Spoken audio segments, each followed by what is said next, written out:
2029 pemilu ke depan, sekarang kita sudah punya 100%. Target kita ke depan harus kursi kita nambah dari 102 menjadi 102 lebih. Lebihnya berapa tergantung kita semua dalam ruangan ini untuk bekerja.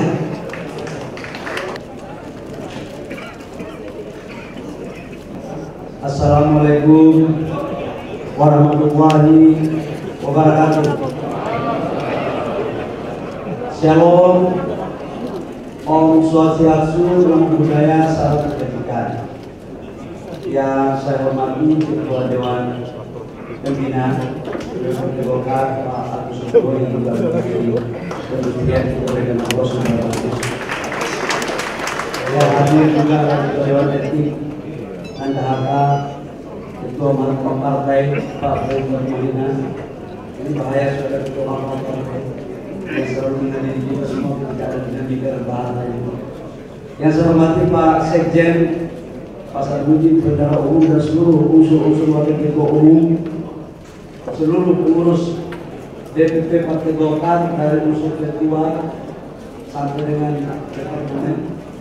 Yang saya hormati, saya banggakan sebagai ketua DPD 1 Golkar seluruh Indonesia dari Aceh sampai Papua.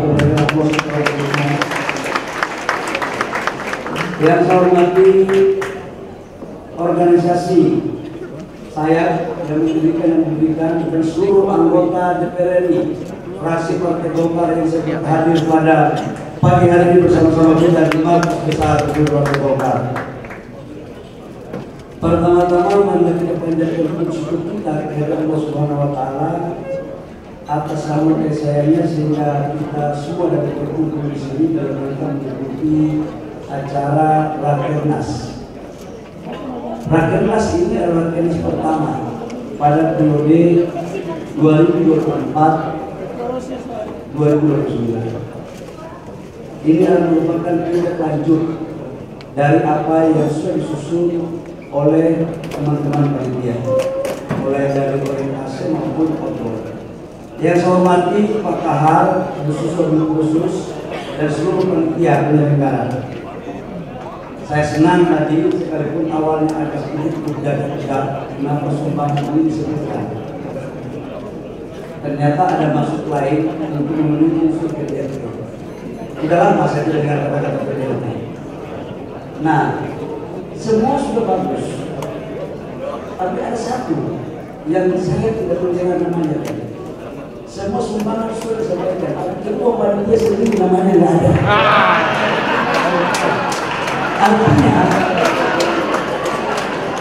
Artinya Bapak Ibu semua, PDRT itu harus pertimbangan. Tapi tidak bermaksud seperti itu. Ini beliau kita sebagai senior, mungkin karena sudah terlalu banyak memberikan, tidak perlu diungkapkan. Yang baru diberikan itu diungkapkan. Itu maksudnya. Bapak Ibu semua yang saya hormati, untuk itu Rakernas Partai Golkar harus kita jadikan sebagai momentum konsolidasi. Sebagai momentum konsolidasi, kenapa? Karena ini adalah silaturahmi yang besar. DPP Partai Golkar, DPD 1 dan fraksi, dan seluruh organisasi saya DPP Partai Golkar, baik begitu maupun demikian. Momentum seperti ini saya pikir bagian daripada memperkokoh cara berpikir kita untuk mendorong partai kita lebih solid. Yang kedua adalah konsolidasi organisasi dan kelembagaan Partai Golkar. Dewan Kehormatan Ical tadi sempat kasih tahu sama kami datang siang dan beliau ada saksinya. Dewan Pembina, Dewan Etik, Mahkamah Partai, dan seluruh DPD dan pengurus DPD. Ini kita harus maknai tidak hanya sebagai bagian kegiatan rutin, tapi juga bentuk konsolidasi yang menurut saya, tadi saya tanya, Rakernas ini dalam kelazimannya berapa tahun sekali? Yang saya tahu sih Rakernas dulu minimal 2 kali, berarti bisa lebih dari itu. Tapi menurut Pak Sekjen menyampaikan biasanya cuma 2 kali atau berhenti pada target minimal. Sementara target Golkar harus target maksimal, artinya kursi kita harus lebih dari 102 kursi. Jadi Rakernas harus terus bertambah. Karena itu forum konsolidasi kita. Bapak Ibu semua, dan yang paling utama adalah Rakernas Partai Golkar ini merupakan bagian perintah daripada anggaran dasar, anggaran rumah tangga yang telah disampaikan oleh Agung Karang, Ketua Panitia, Wakil Ketua Umum Bidang Kepartaian, Pak Kahar, yang tadi sumbangannya belum kita terima bersama-sama. Mudah-mudahan kekurangannya beliau akan menyelesaikan, apalagi seperti RT5 tadi. Jadi teman-teman media jangan mengartikan omongan Pak Kahar tadi itu sebagai bentuk lain-lain. Itu sebagai bentuk kesolidan Partai Golkar dalam gotong royong untuk bahu-bahu dan memberikan kontribusi kepada Partai Golkar dan sekaligus maka ingin mendeklarasi bahwa Partai Golkar dalam menjalankan programnya dengan konsep dan kita untuk kita, dan ini adalah kesulitan kita semuanya.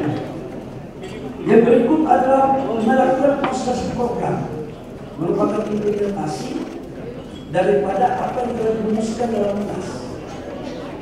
Gagasan besar Munas harus kita dijabarkan dalam forum-forum pengambilan keputusan yang dalam Partai Golkar dimaknai sebagai forum pengambilan keputusan dalam menerjemahkan Munas terkait dengan program kerja adalah namanya Rakernas.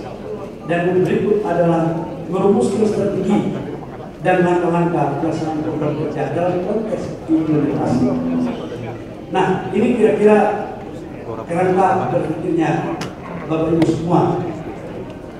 Dalam kaitannya itu, program kita pada 2024 pengurusan 2029 sebenarnya sudah ada pada program di masing-masing wakil ketua bidang yang saya sebut adalah program 5 prioritas dan kunci sukses organisasi. Namun sebelum saya ini jangan-jangan belum selesai.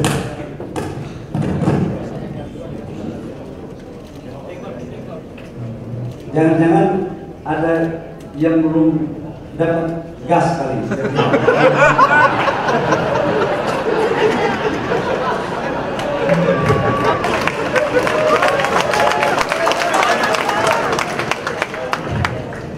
Setahu saya gas LPG-nya semua berapa?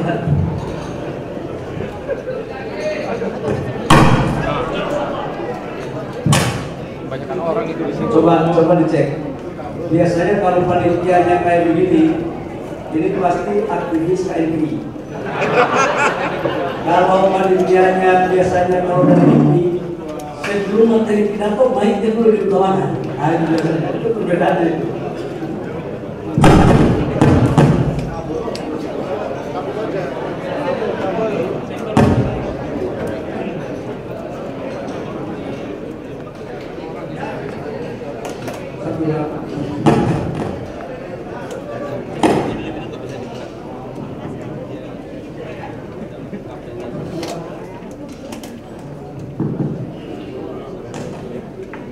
Coba dicek. Nah ini karena angkanya belum clear, maka baiknya belum selesai. Jadi Bapak Ibu semua, saya ingin menjelaskan tentang apa sih yang menjadi target partai ke depan. Target kita tidak boleh keluar dari apa yang diputuskan dalam Munas. Ada 2 hal penting yang saya sampaikan sebagai output akhir dari priorisasi ini. Yang pertama adalah keputusan Munas dan sebagai konsekuensi daripada partai yang mendukung pemerintahan Pak Presiden Prabowo dan Wakil Presiden Pak Gibran, maka sudah menjadi kewajiban konstitusional lewat sebuah mekanisme untuk seluruh kekuatan partai dalam mendukung, mengawal dan menjaga pemerintahan Presiden Prabowo dan Wakil Presiden Pak Gibran. dengan seluruh resources yang kita punya, baik anggota kabinet dari Partai Golkar maupun anggota DPR RI 102 kursi di DPR RI. Tidak hanya ke sana, termasuk kabupaten kota dan provinsi. Ini sebagai bentuk komitmen kita. Keberhasilan pemerintah ke depan juga merupakan keberhasilan Partai Golkar. Dan kalau ada yang kurang dalam pemerintahan ke depan, itu juga bagian daripada kekurangan Partai Golkar. Dan karena itu, saya berharap sebagai konsekuensi dari apa yang kita putuskan di Munas, maka kita harus wajib mendukung pemerintahan ini sampai dengan selesai. Dalam bentuk dukungan kita kepada pemerintahan, tidak ada cukup hanya omong-omong. Kita harus menjadi lokomotif dari bagaimana kita mewujudkan program itu. Ada masalah pun Anda lalu. Dan ini sebagai bentuk daripada doktrin, implementasi doktrin karya kekayaan menurut Bung Ferry dan Mahina. Itu. Jadi kita nggak bisa hanya dukung-dukung, ada masalah lari, nggak bisa. Golkar itu harus mencerminkan antara perkataan dan perbuatan harus sama dalam memberikan dukungan kepada pemerintah. Itu yang pertama, target pertama. Yang kedua, Bapak Ibu semua, ukuran kepengurusan kesuksesan itu dalam satu pengurusan partai politik itu pasti adalah peningkatan perolehan kursi. 2029 pemilu ke depan, sekarang kita sudah mempunyai 100 kursi. Target kita ke depan harus kursi kita nambah dari 102 menjadi 102 lebih. Lebihnya berapa tergantung kita semua dalam ruangan ini untuk bekerja. Karena itu forum ini adalah sangat penting untuk kita bisa melakukan. Bapak Ibu semua yang saya hormati, dalam rangka mewujudkan dua program tersebut, maka saya ingin menyampaikan bahwa program pertama adalah sukses konsolidasi organisasi. Dan saya canangkan di tahun 2025 adalah tahun konsolidasi organisasi dalam melakukan revitalisasi dan proses-proses musda-musda baik di tingkat provinsi, tingkat kabupaten, kecamatan, dan desa. Ini sebagai bentuk implementasi daripada konsolidasi. Konsolidasi tidak bisa kita artikan hanya sampai DPP. Kalau DPP itu udah partai lah. Saya kemarin outbound tidur bersama-sama Bapak Ibu semua pengurus DPP dengan lembaga-lembaga yang maaf ada Pak Maman, ada Pak Prof Yudi, kemudian ada Pak Dev. Kita semua menginap di sana. Menteri Pemuda yang saya lihat acaranya malam terus dia mulai mencari pemuda yang lain dalam rangka menjadikan kader Partai Golkar yang lebih baik.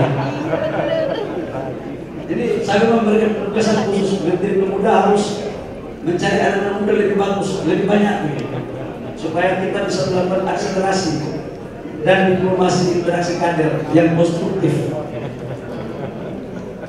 Tapi kita tunggu sampai pagi belum ada juga kader yang bawa untuk kita bisa. Jadi ini ada menjadi bagian penting. Saya waktu beberapa hari lalu mendengar berbagai masukan dari teman-teman tentang proses musda-musda. Idealnya 3 bulan pasca Munas kita harus melakukan musda.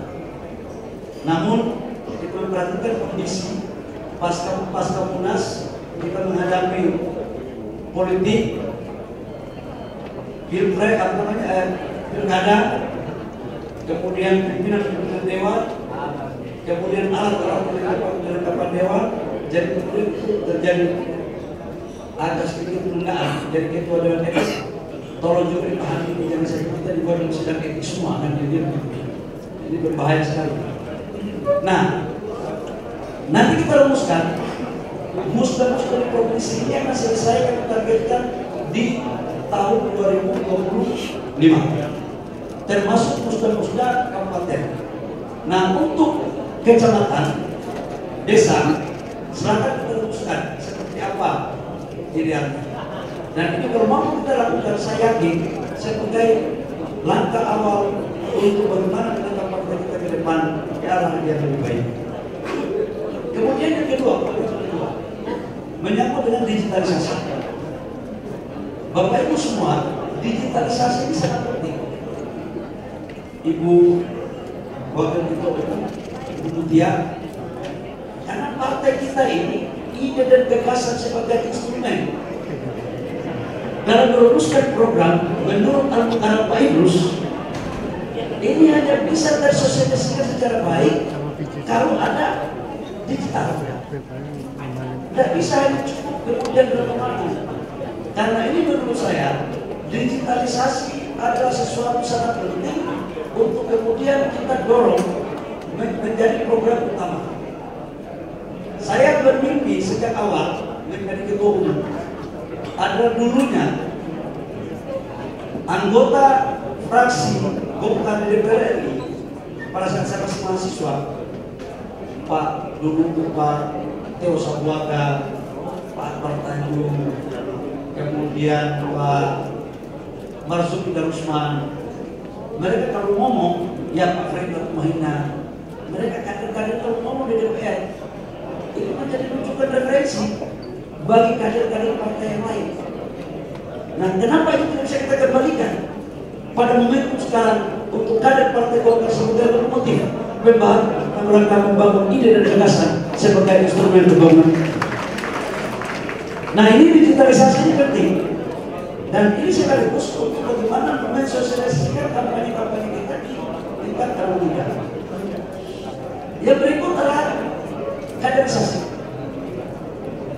Kaderisasi ini dalam pandangan saya, Bapak Ibu semua, ini sangat penting. Dalam berbagai kesempatan kita ini kuat pada saat pilih, pada saat pilkada, karena kadernya bagus-bagus. Tapi regenerasi, rekrutmen ini harus kita tantang. Dulu waktu saya menjadi kader partai Golkar, ada namanya karakter des. Mungkin sekarang karakter des ini sebagian daerah masih oke, masih bisa menyelesaikan, tapi sebagian daerah udah mungkin kan. Tapi rohnya harus kita jadikan sebagai bagian yang terpisahkan dalam mendorong untuk meningkatkan kualitas kader. Dan saya memberikan apresiasi kepada pengurus terdahulu bahwa di Golkar sudah ada yang namanya Golkar Institute. Ini adalah tempat rekrutmen kader-kader baru yang kemudian memberikan pemahaman tentang kebangsaan, tentang tujuan Golkar, tentang bagaimana karya-karyaan dan Golkar dalam menjabarkan pikiran-pikirannya. Kaitannya dengan itu, Bapak Ibu semua, saya mencanangkan untuk ke depan kita harus mampu mencetak 1 juta kader Partai Golkar yang tugasnya harus ada di semua TPS dari Aceh sampai Papua. Ini mau tidak mau harus kita lakukan. Badan saksi Partai Golkar. Ya, saya pikir badan saksi ini sebagai salah satu pilar di depan. Jangan sampai pada saat pemilu saksi kita masih cari susah.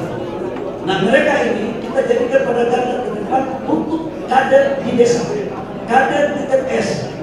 Karena biar kita mau omong-omong, tapi kalau TPS bocor, suara kita maun. Nah, ini yang kita harus jaga sebagai bagian daripada ikhtiar untuk bagaimana mendorong partai ke depan.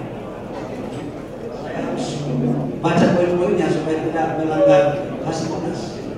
Karena kalau melanggar hasil munas, Dewan Etik sudah mencatat ada tak melanggar munas.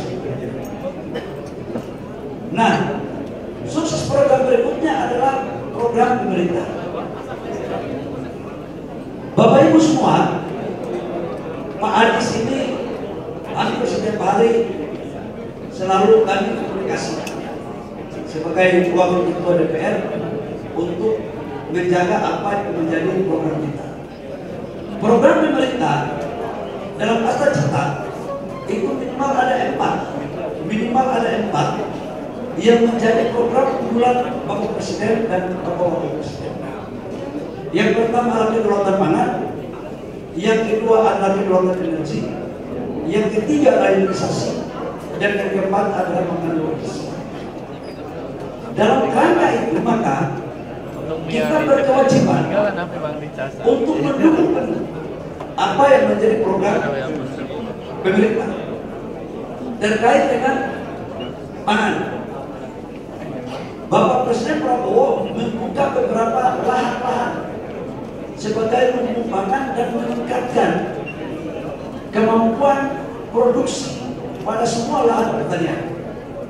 Khususnya teman-teman saya di Provinsi Papua Selatan, Maroke, di sana kita akan dorong untuk membangun food estate, pembangunan padi, kemudian kita bikin tebu untuk etanol dan gula, dan juga di sana adalah untuk ternak. Tujuannya apa? Agar kita bagaimana caranya untuk tidak boleh terlalu impor.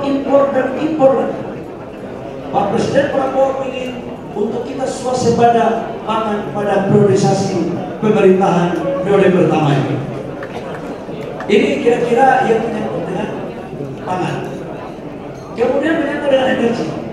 Nah, ini bagian saya menjelaskan dalam forum yang terhormat ini.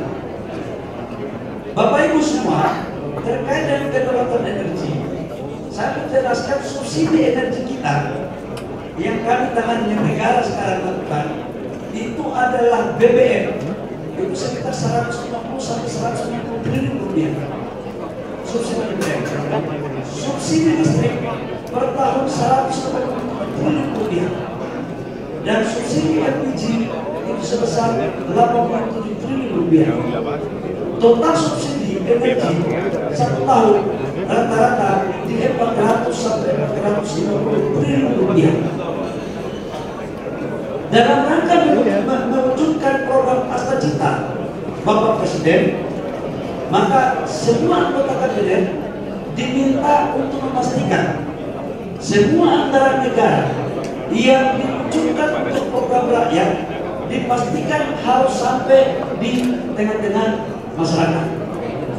Nah, kita sebagai kader Partai Golkar, khususnya saya, itu sekarang melakukan penataan baik dari subsidi listrik yang tidak tepat sasaran, subsidi BBM yang tidak tepat sasaran, maupun subsidi LPG.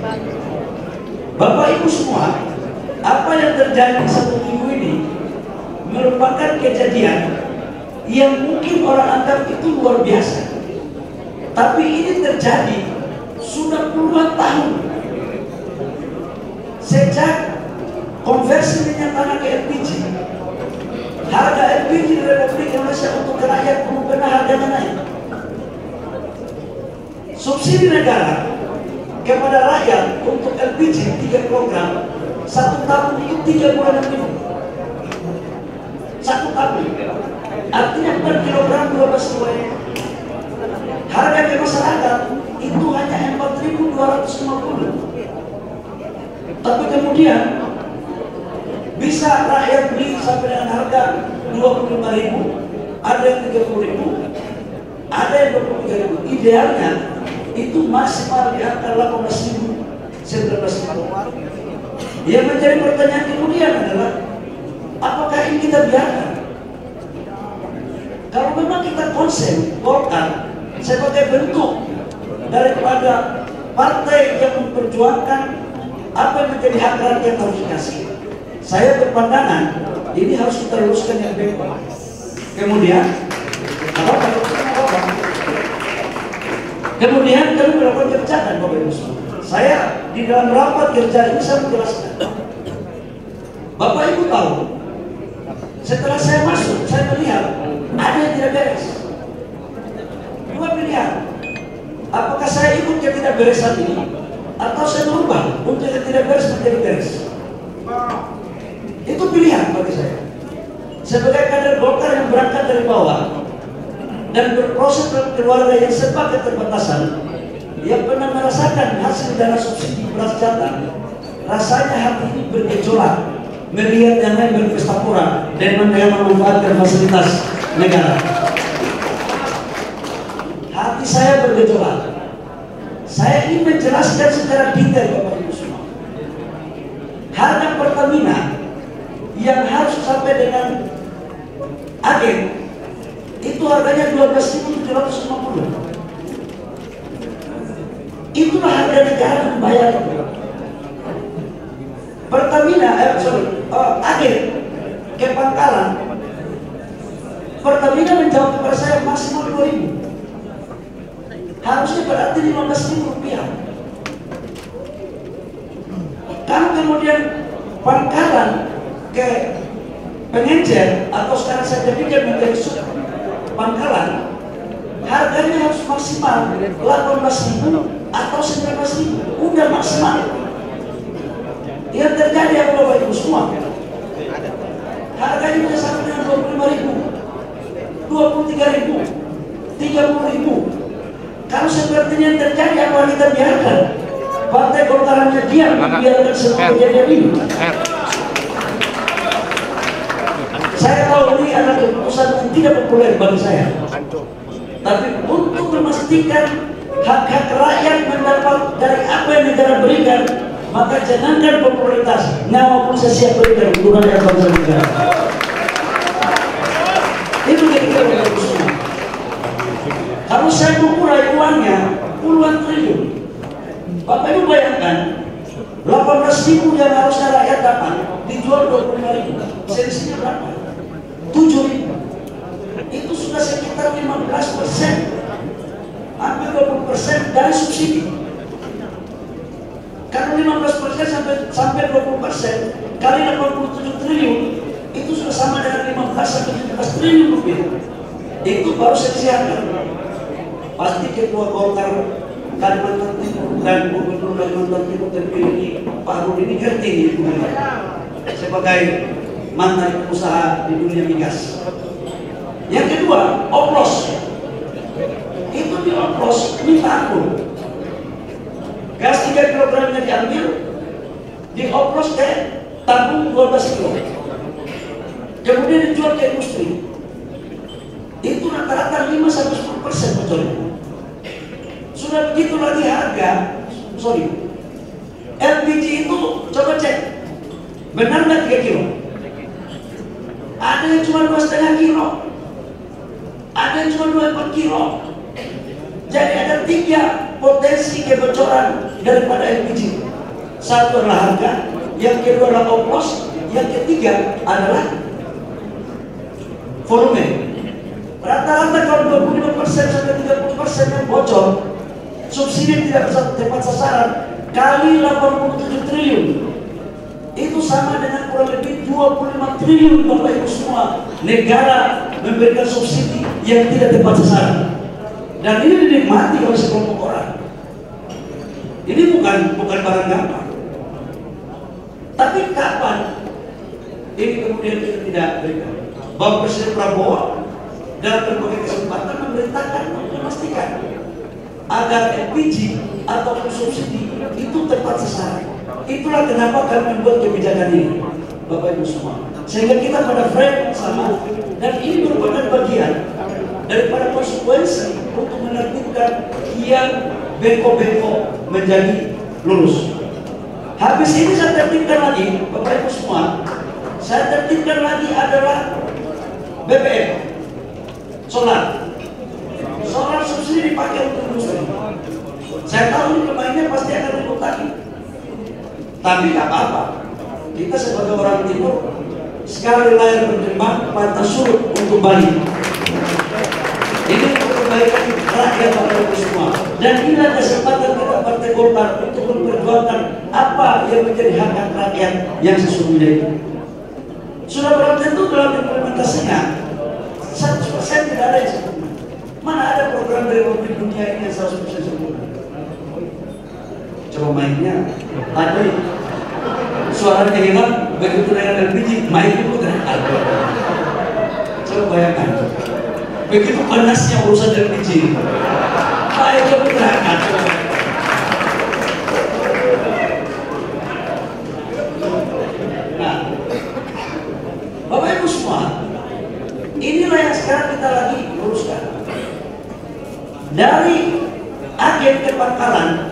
pakai aplikasi, pakai sistem. Itu masih bisa kita tracking. Ini kan yang mendapat penugasan kita Pertamina, Patra Niaga.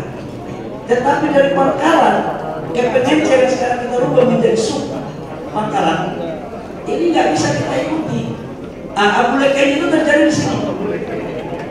Ini Abu Leken itu terjadi di sini, Bapak Ibu semua. Makanya saya ketimkan Abu Leken semua harus tertib dengan memakai aplikasi. Tujuannya apa? Agar memastikan apa yang menjadi hak-hak rakyat di tingkat bawah itu kita lakukan. Kemarin ada sedikit yang kurang pas menurut saya, dan saya sudah tahu kepada rakyat adalah sub Pangkalan ini, Pengencer ini tiba-tiba kita stop. Ini yang kemudian sekarang kita rubah bertahap, kita lakukan penataan agar tetap mereka bisa berjalan, dan sekarang mereka sudah bisa berjalan. Wakil Ketua Komisi 12 ada, Ketua Komisi 12 ada. Bapak sebagai Ketua Komisi 12 yang terkenal Partai Golkar ngomong juga seperti itu. Hati-hati, ini ibarat sebuah kapal. Jangan teman-teman pikir kapal ini masuk karang. Justru disinilah nakoda kapal melihat APK dan penumpang kapal siapa yang masuk karang. Saya ingin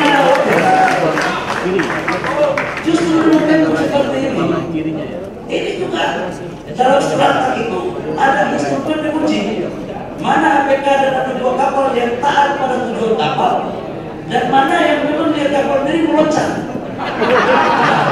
atau mendorong-dorong kapal ada sekat terbalik. Kalau perlu nakoda selesai dua gitu. Cuma nakoda satu ini kan sudah sering bermain di ombak-ombak itu, jadi insya Allah lah, no problem, nggak ada masalah. Ya, mereka boleh lah. Ya. Tapi itulah dinamika kita di dalam Partai Golkar. Tapi saya yakinkan kepada Bapak semua bahwa dinamika ini semakin mensolidkan kita, semakin memperkokoh kita untuk mendukung pemerintahan Pak Prabowo dan Mas Gibran. Yang berikut adalah program yang kelima tentang sukses agenda politik Golkar pada Pileg, Pilpres dan Pilkada 2029. Bapak Ibu semua, tadi saya sudah katakan bahwa tidak ada partai politik di Indonesia atau di dunia manapun yang tidak ingin untuk menjadi yang terbaik. Dan untuk menjadi yang terbaik harus kerja keras, sinkron dan kompak.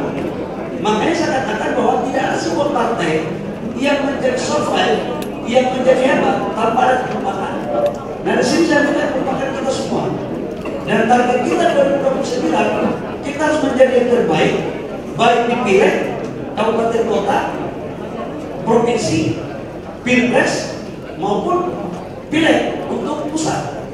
Target kita adalah 102 kursi ke depan, harus kursi kita naik, dan itu tergantung daripada ketua wakil ketua umum bidang kepartaian dalam menseleksi kader-kader kita. Cuman dalam berbagai pertimbangan dari wakil ketua umum agar ada semacam sistem yang dianut untuk kebersamaan. Dan saya baru tahu juga dari perintah Bung Freddy kemarin di acara presentasi, ternyata ketua umum ini adalah sekaligus mandataris Munas. Saya baru tahu. Jadi teman-teman ketua DPD 1 mohon untuk sosialisasikan ketua umum itu mandataris Munas, kira-kira begitu. Artinya setiap saat ketua umum bisa membuat keputusan, nanti bertanggung jawabkan di Munas. Jadi kira-kira begitu. Nah, dalam rangka penertiban yang kapal ini berjalan terus. Bagi anak buah dan apakah kapal yang tidak setuju, saya pikir menyesuaikan betul dengan kapal ini untuk menuju kepada karya itu semua. Saya pikir Bapak Ibu semua itu yang perlu sampaikan. Saya harap makasih materinya banyak sekali. Selebihnya saya tidak bisa membaca lagi karena waktu kita cukup. Nggak boleh terlalu banyak ngomong. Jangan belum udah banyak ngomong. Bapak Ibu semua, saya pikir ini pandangan saya sebagai ketua umum Partai Golkar dalam acara Rakernas kita ke depan. Yakinlah bahwa DPP Partai Golkar solid, dan untuk musda-musda saya akan turun kepada seluruh provinsi. Itu janji saya. Saya akan turun, kalau tidak di permukaan musdanya, di penutupannya atau di pelantikannya, saya akan turun. Menyangkut siapa yang calon ketua umum, biasa kayak Golkar. Silakan berkomunikasi yang baik-baik. Ketua DPD Kota Provinsi khusus di Musda ya, silakan dikomunikasikan. Ada Pak Kahar, Wakil Ketua Umum Bidang Kepartaian, ada Pak Adis, ada Pak Idrus, ada Pak Wihaji, ya Pak Aceh, ada Bang Bambang ya, ada Pak Doli, apalagi Sumatera Pak Doli. Kira-kira dari semua wilayah yang ada di wilayah Sumatera. Udah banyak WKW ada berita, khususnya PLT-nya Pak Adi Islam bukan kira-kira. Ini agak, ya gitulah. Yang aman kelihatannya Bang kita kalian ya, wakil ketua bidang timur karena ada Bangsa Abang Muhyiddin yang mengawal di sana. Jadi saya pikir itu Bapak Ibu semua, terima kasih dengan mengucapkan Bismillahirrahmanirrahim versi HIPMI atau versi HIPMI atau versi Golkar. Golkar. Atas seizin seluruh peserta Rakernas hari ini dan selalu memanjatkan puji syukur kehadirat Allah Subhanahu wa taala dengan mengucapkan Bismillahirrahmanirrahim. Rapat Kerja Nasional DPP Partai Golkar periode 2024-2029 saya nyatakan dibuka secara resmi.